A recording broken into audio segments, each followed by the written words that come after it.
আয় তাহলে ওইটা বলে আমি কেন একা করে যাব, আমি কেন একা করে যাব, নবীর কলেমা মোর সঙ্গের সাথী, নামাজ হবে মোর গোরের বাতি, রোজা হবে মোর মাথার সাথী, আমি তাদের সাথে রব,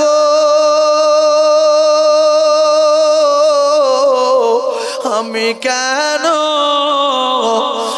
একা করে যাব, আমি কেন একা করে যাব, আজরাইল যখন ধরবে কষে আর কাঁদবে পাশে সবাই বসে, ওই আমি অবাক হয়ে রব, আমি কেন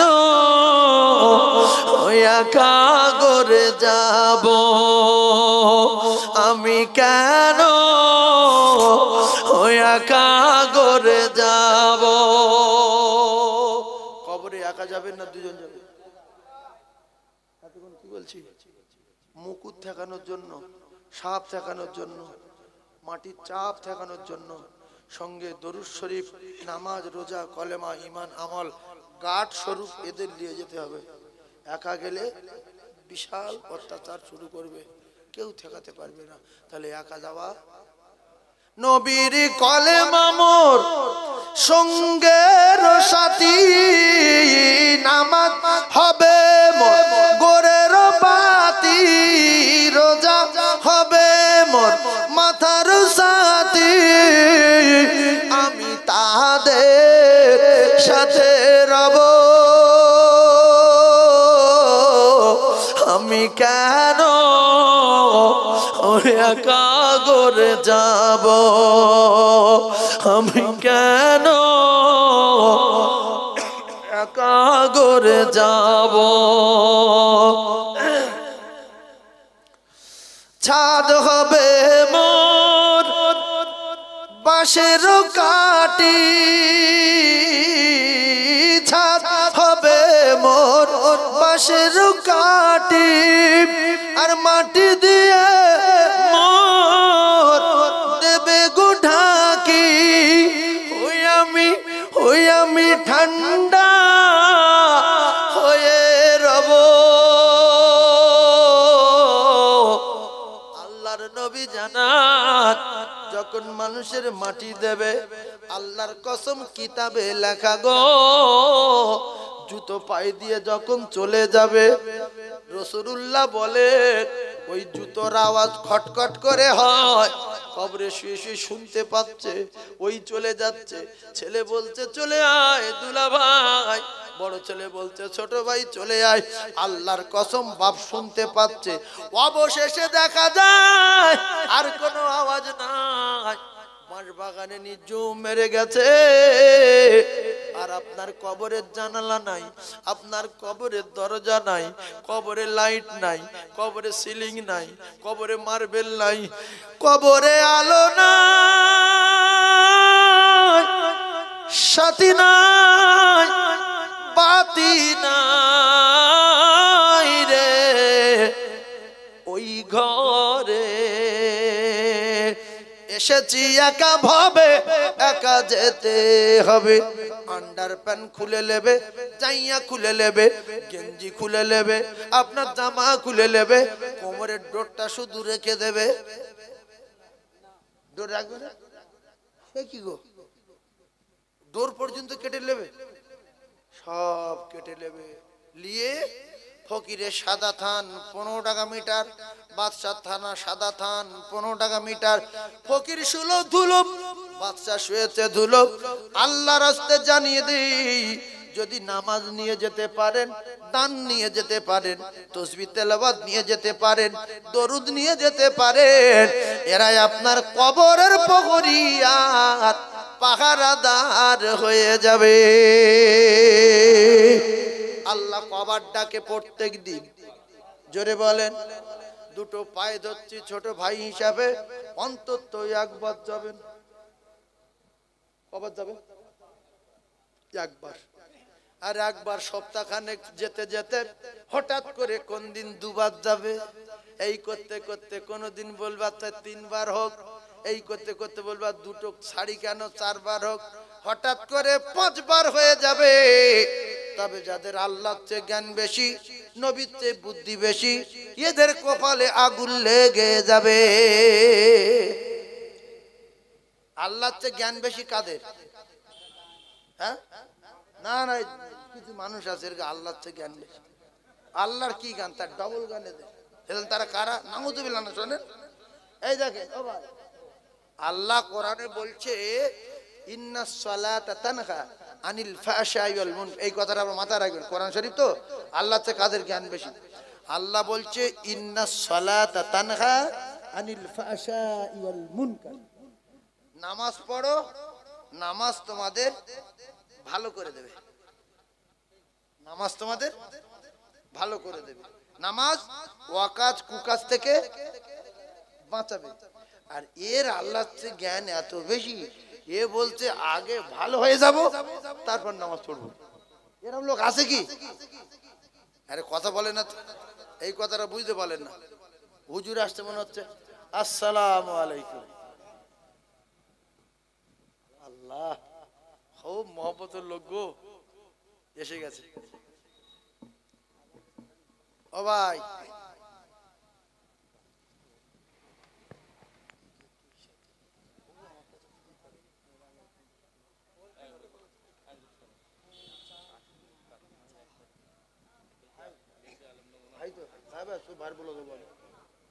এই আল্লাহর চেয়ে জ্ঞান বেশি কার বলে দিই, শেষ করে দিচ্ছি। আল্লাহর চেয়ে জ্ঞান বেশি কার? আমাদের মতো কিছু মানুষের। তারা কারা? যারা বলে যে আগে ভালো হয়ে যাব তারপর নামাজ পড়বো। আর আল্লাহ কি বলছে? ইন্নাস সালাতা তানহা আনিল ফাহশাই ওয়াল মুনকার। তোমরা নামাজ পড়ো, পড়লে কি হবে? নামাজে এত ক্ষমতা, নামাজে এত পাওয়ার, এই নামাজ তোমাদের অকাজ কুকাজ থেকে বাঁচাবে। এরা বলছে না আমি আগে ভালো হব তারপর নামাজ পড়বো। তার মানে আল্লাহর চেয়ে জ্ঞান বেশি। আর যার আল্লাহর চেয়ে জ্ঞান বেশি আর নবীর চেয়ে বুদ্ধি বেশি, এর অকাল মৃত্যু হবে না? হবে না। সেই জন্য আগে ভালো হয়ে নামাজ পড়বো না নামাজ পড়ে ভালো হবো? আল্লাহ কবুল করেন, বলেন আমিন। তাহলে নামাজ পড়ে ভালো হব, এই চিন্তা শয়তানের ধোঁকা। ইন্না শাইতানা লিল ইনসানি আদুউম মুবিন। শয়তান বলছে তুই এখন সুদের ব্যবসা করিস, তারপর 3টে মেয়ের ফোন নাম্বার তোর কাছে রয়েছে, তাদের নিয়ে বেড়াতে যাবি। এখন যদি তুই ভালো হয়ে যাস তাহলে কবে কি করবি? তুই এখন এক কাজ কর, বলে এইগুলো আগে ছাড়ি তারপর নামাজ পড়বো। ছাড়ছি একদিন মোটরসাইকেল চড়ে যাচ্ছে, আর পিছনে মেয়েটা বসে আছে। যেই গায়ে লাগছে, চামের মতন হয়ে গেছে, যেই গায়ে লাগছে পিক আপ দিচ্ছে, দিদি চা করে লড়ি তোলা ঢুকে চুকে শুয়ে যায়। তাহলে মরেছে জেনা করতে করতে মরেছে। কি করতে করতে মরেছে? বুখারী শরীফের হাদিস হলো ইন্নামাল আ'মালু বিন্নিয়াত। প্রথম হাদিস ইন্নামাল আ'মালু বিন্নিয়াত। ও যদি পিঠের তলে কিছু ঠেকে, তাতে যদি অনুভব করে যে পোস্টারে মেরেছে, মরে গেছে, তাহলে ও কি করতে করতে মরেছে? মরবে, সোজা দোজখে যাবে। আপনার আমল ইবাদত নিয়তের উপরে ফয়সালা হবে। সেজন্য আমার ভাই এসছে, খুব মহব্বতের ভাই, পীরের আওলাদ। মাঝে রাইট দাঁড়াও না, মাঝে রাইট দরবার শরীফে হুজুর কেবলা। এবার এই হুজুর শোনেন, এই হুজুর ওই ফ্রি হুজুর না, 50-এর উপর বেতন পায়। কম করে বললাম জানি না, কারণ বেশি টাকা বলে ভুল হয়ে যাবে। 60-70 তো ইজি, সরকারি স্কুলে চাকরি করে। চৌমাথা কেন মুর্শিদাবাদে পড়াতে, এখন তো চৌমাথা এসেছে কালকে, কথা বুঝাচ্ছেন না তো। মাঝেরাইট হুজুরের কলেজার টুকরা আল্লামা পীরজাদা রাকিবুল আজিজ বখতিয়ারি ওয়াল জালালি আপনার খিদমতে এসেছেন। আপনারা খুশি না বাজার? খুশি তো সবাই? ও খুশি বললে হবে না, হুজুরি দেখাতে হবে যে কে কে খুশি, হাত তোলে। নারে তাকবীর! জনাব ভাইজান হুজুর কেবলা, জনাব ভাইজান হুজুর কেবলা, মাঝেরাত দরবার শরীফ ভাইজান হুজুর কেবলা, মাঝেরাত দরবার শরীফ ভাইজান হুজুর কেবলা। না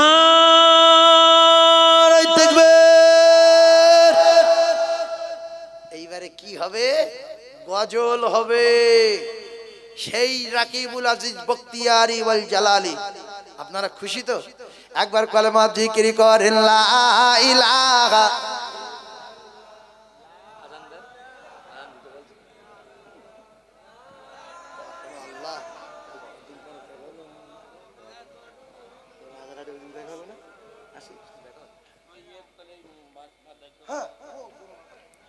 আলহামদুলিল্লাহ। ভাই যারা গেটের ভিতরে, গেটের সামনে দাঁড়িয়ে আছেন, ভাই ভিতরে ঢুকে যান। এতক্ষণ আপনাদের সামনে লা ইলাহা ইল্লাল্লাহু মুহাম্মাদুর রাসূলুল্লাহ। সকলে বলেন সাল্লাল্লাহু আলাইহি ওয়াসাল্লাম। আপনারা যে মুমিন তার নিদর্শন হলো এটাই যে আপনারা যে বসে আছেন, আল্লাহু আকবার। আমি যে কত খুশি, আমি জান ভরে আপনার জন্য দোয়া করি আল্লাহ পাক আপনাদের এই বসাকে কবুল করে নিয়ে আমার এবং আপনার, আমাদের এবং আপনাদের, আমাদের সকলের আল্লাহ যেন বিনিময় জান্নাতুল ফিরদাউস দেন। আমিন। জোরে আমিন বলেন, আর একবার আমিন বলেন। এই সময় কিছু মানুষ ঘুমাচ্ছে না, আমরা কি পাগলা নাকি? না মাথা খারাপ? গিন্নি আছে, খাট আছে, পাকা আছে, ছেড়ে দিয়ে এখন চটে বসে আস কেন? আমাদের জ্ঞান আলাদা। আমরা জানি ওই রকম সুন্দর গিন্নির বিছনা ছেড়ে, সুন্দর খাট ছেড়ে, আর সুন্দর পাকার ফ্যান ছেড়ে আমরা চটে বসেছি একটাই কারণ, আল্লাহ এ জায়গায় বসা যদি কবুল করে তাহলে এর চেয়ে সুন্দর খাটের ব্যবস্থা, এর চেয়ে সুন্দর গিন্নির ব্যবস্থা, এর চেয়ে সুন্দর শোয়ার ব্যবস্থা, এর চেয়ে সুন্দর মুশারির ব্যবস্থা আল্লাহর কসম আল্লাহ জান্নাতে করে দেবে। সেই জন্য বসে আছে। আর কিছু লোক জানে যে আমাদের জান্নাত নেই, বহুদিন আগে থেকে বই পেয়েছি, তো আর বসেই কি আর না বসেই কি, ওরকম মরেই কি আর বেঁচেই কি, রোগ হবে ডাক্তার দেখাবে। কথা বুঝতে পারছেন না? কিন্তু আমরা জানি রোগ হবে ডাক্তার দেখাবো, ডাক্তারে সারাতে পারে না, ঔষধে সারাতে পারে না, আল্লাহর কসম আল্লাহ যা সারায় সেই সারে। কথা ঠিক না ভুল? কিন্তু অনেক লোকের বিশ্বাস ডাক্তারের রোগ সারায় না। ডাক্তার যদি সারাতো ডাক্তারগুলো সেরে থাকতো। ডাক্তার তো সরে যাচ্ছে না, সরে না। সেই জন্য আমরাও সরে যাব।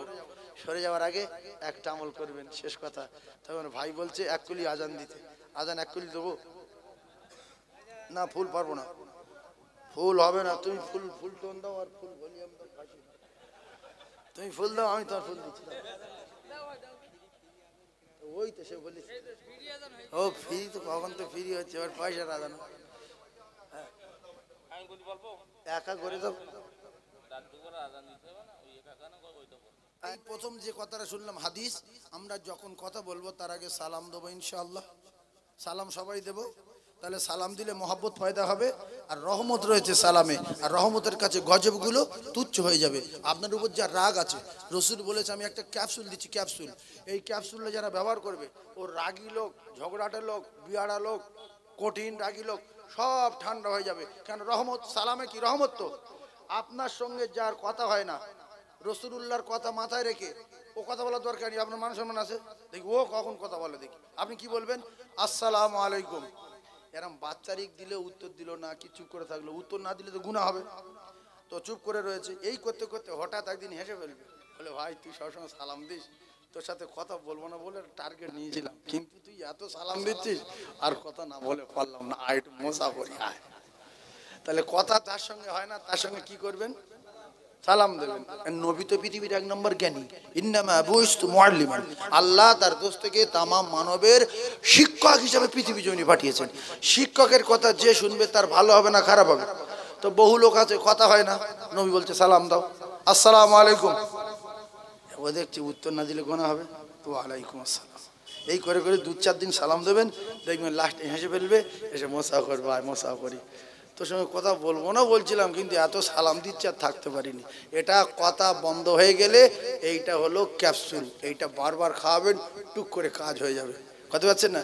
যদি হ্যাঁ কাদাগিরি করেন তাহলে আর কাজ হবে না। সেজন্য আমার সোনার চাঁদ ভাই আরেকটা কথা বলি, আসসালামু ক্বাবলাল কালাম। রসুল্লাহ যখন মেয়ের বাড়ি যেতেন, আত্মীয়র বাড়ি যেতেন, তখন গিয়ে কিন্তু প্রথম দরজায় সালাম দিতেন। আর আমরা যারা আছি অধিকাংশ লোক জ্ঞানের ঠেলায় বের বাড়ি যাচ্ছি, কোনো সালাম নেই কালাম নেই, কিচ্ছু নেই। সোজা আগে দাবায় উঠে দেখছে বেই লুঙ্গি উঠছে, হাওয়াতে লুঙ্গি উঠছে, হ্যাঁ, আর আন্ডার প্যান্ট পরে আসে। আল্লাহ শকর আন্ডার প্যান্ট পরে জল বলে বেঁচে গেছে, আন্ডার প্যান্ট শুধু বো বো করে ঘুরতেছে। এরম ঘটনা ঘটনা ঘটনা। আর ইয়ে মুক্কু গে বলছে কই ভাই, ও শুন করি সব মাস কি হলো রে। তাহলে এই যে তোমার বের আন্ডার প্যান্ট তুমি দেখছো, তোমার জন্য জায়েজ কি? তাহলে তোমার চোখ জাহান্নামে যাবে না জান্নাতে যাবে? সেজন্য নেকিও হবে, শয়তানের সওয়াব হবে। দরজায় দাঁড়িয়ে সালাম দাও। বিন শুয়েছিল বালিশ মাথায় দিয়ে, মাথায় কাপড় ছিল না, আর দাপনার কাপড় পরেছিল, হাওয়া হচ্ছিল, ফ্যানের হাওয়া তো, বিন খাচ্ছিল, বেই গিয়ে দেখে নিল। এই জন্য এরকম উল্টো পাল্টা কাজ না করে নেকির আশায় অন্তত উঠোনে গিয়ে সালাম দেবেন। যদি দরজা থাকে দরজায় গিয়ে সালাম দেবেন। খুশি হবে কে? আল্লাহ এবং আল্লাহ রসুল খুশি হবে। কথা ঠিক না ভুল? বেই আর বিন অনেক সময় দিনের বেলা বারান্দায় এক জায়গায় শুয়ে আসে, এদিকে মুখ ওদিকে মুখ, বেড আন্ডারপ্যান্ট ঘুরছে আর বিনির দাবনায় কাপড় নেই, আর বিনির মাথায় কাপড় পড়ে গেছে। এ সোজা উঠে গিয়ে দেখছে রে কই ভাই, এবারে যখন কই ভাই তেট করেছে, বিন ঠিকরে নিচে পড়েছে, পড়ে ঘরের ভিতরে ঘরের দরজা দিচ্ছে, আসসালামু কবলাল কালাম, হাদিস বলছি, ঘরে গিয়ে দরজা দিচ্ছে। এইবারে বেই বলে কি হলো রে, ওরে বেই আসসালামু আলাইকুম। ওয়ালাইকুম আসসালাম। এইবারে দেখছে তো গিন্নি উঠে পেলিয়েছে, ঘরের ভিতরে গিয়েছে, বলছে দেখো সব মাস হয়ে গেছে। কি হয়েছে? বলছে আমার আপনার কাপড় ছিল না, ফের মাথায় কাপড় পড়ে গেছে। বেই তো সব দেখে লেছে, বলছে দেখে দেউকে মেয়ের ঘর, শরবত কর। এই কথা ঠিক না ভুল? ও কি বের মারবে? কিন্তু রসুল বলেছে তোমরা যখন কারোর বাড়ি যাবে দরজা থেকে সালাম দেবে, তোমার নেকি হবে, রহমত বরকত বিনিময় হবে। জোরে বলুন সুবহানাল্লাহ। এইবারে আপনার মেয়ের তালাক হবে না, আপনার ছেলের তালাক হবে না, আপনার বৌমার তালাক হবে না, আপনার স্ত্রীর তালাক হবে না, বাপ বেটা ঝগড়া হবে না।